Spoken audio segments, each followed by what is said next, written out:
Tell you what, it was an awesome day for college football. From the first slate all the way till the evening, we were just watching Georgia and Bama, Oregon, Penn State, obviously at LSU, Ole Miss. Just awesome games all around the country. And even here in Baton Rouge, of course, the Boombox Classic. Southern and Jackson State, the Jags, with a long time to prepare for this game. They lost, they had a bye, so 2 weeks to get ready for the Tigers. Could it make a difference in this game? Let's go to Kevin Batiste to find out.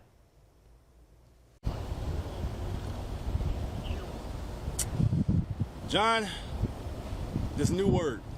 I've been thinking about this word for the longest, but I've never really put it out there in the hemisphere.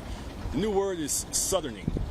Southerning is basically playing your best abilities early on, but when it comes down to the get down, you get in your own way, and mistakes happen, and the snowball effect, the downfall, it just trickles and trickles and trickles.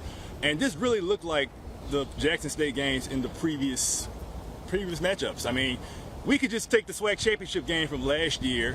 We could have put that in the show and could have just switched up the background, put Mumford Stadium in there, switch up the uniforms. So that's basically how it played out. Southern was in this ball game well in the first half. They were playing with fight. They were playing with spirit. They had the lead. They had Jackson State's offense basically, bamboozled. They couldn't really run the ball like talking about. And then Southern, they basically just got in their own way. Let's show you some of those mistakes. All right, it started early on. After Jackson State muffed the punt, Southern had first and goal at the 5. You would think that they would punch in a touchdown. No, they didn't. If anything happened, Ashton Strother, the quarterback, he got called for the illegal forward pass. One of their many penalties on the day. They had over 100 yards of penalties, had to settle for a field goal. And then after halftime, after the big play that Jackson State had, that I will talk about in a minute, Southern trying to regain some momentum. They go for it on 4th and 1, and what play you think they run?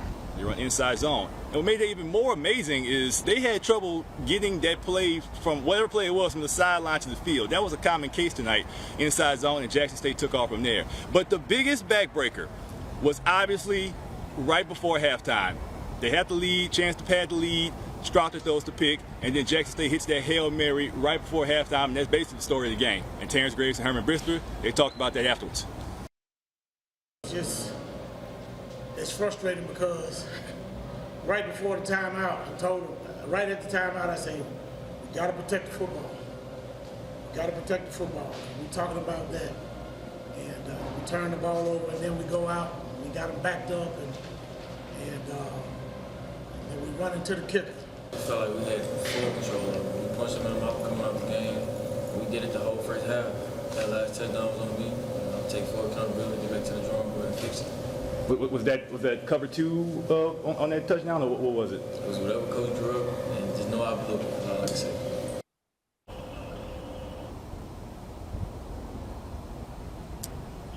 Props to Herman Brister for taking accountability on that play, and also Ashton Strother, Trey Holly, they stepped to the podium as well. Kind of echo some of the same sentiments that they got, offensively they got a little too comfortable. They got to find a rhythm and not get complacency after they take a lead and they got all the juice. But, I mean, time is running out. I mean, they got the bye week next week.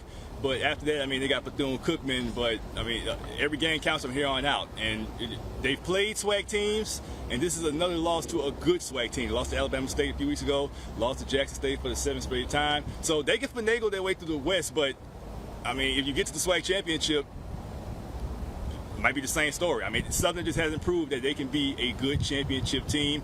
We'll see if they can fix something out of the bye week because, as I said, time is ticking on the Jags. John, back to you.